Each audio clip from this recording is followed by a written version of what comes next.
मारतो का नाही मारतो. मग ज्या वेळेस माऊलींचं कार्य येतं त्यावेळेस मग का तुम्हाला मग आठवतं नाही मला सुट्टी नाहीये, मला आज काम नाहीये. तुम्ही तसं शेड्यूल करा, हे करा. आता मी सांगते माझं एवढं बिझी आहे ना की माझे मुलं पण लय मोठाले नाहीये मी या क्षेत्रात एवढं हे करायला. माझी मुलं पण लहान आहे आणि शिवाय म्हणजे त्यांच्याकडे बघायला पण माझे सासू सासरे सगळे गावाकडे असते. आम्ही दोघं आणि आमची मुलंच इथं एवढं सांभाळून. आता मी प्रचार प्रसाराला कुठं गेले काय गेले, आता माझा अनुभव सांगते काय गेले. आता हा मुलगा माझा क्लासला गेलेला राहतो, आता त्याचा क्लास बुडून तर मी त्याला कुठं घेऊन जाऊ शकत नाही ना. पण माऊली माझी एवढी सोय करते की त्या दिवशी तुम्हाला कधी पण सांगते त्या दिवशी कुणी पण गुरु बंधू किंवा कोणीतरी ताई येतात आणि त्यांना माहित असतं की आज आता कुठंतरी हे ते त्याला घरी घेऊन जातात. म्हणजे माऊलीचा आपण संसार करतो तसं माऊली आपला संसार करते ते माहिती आहे. आणि तुम्हाला सांगू का म्हणजे तुम्ही फक्त ईश्वर ठेवा. कारण की माहिती का माऊली इतक्या माध्यमातून आपल्याला सांगते ते. पण काय होतं संत संघ ऐकापर्यंत आता माऊली बोलत असतात बघा असं वाटतं नुसतं ऐकतच राहावं बंदच नाही व्हावं नाही का. पण इथपर्यंत राहतं लय घरापर्यंत राहतं, घरात गेल्यावर 1-2 तास परत आपलं सर सकाळ होतं.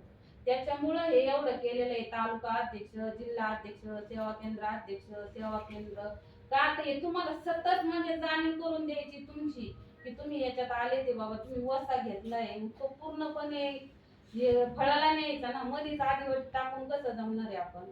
आपण किती पण मोठं संकट येऊ द्या आज आपले संप्रदायातले लोक काय म्हणते आज कोणत्या पण ताईंवर येऊ द्या माऊली आपले निस्तरून देते. माऊली करू का नाही करू पण आपल्यात केवढी मोठी ही ताकद.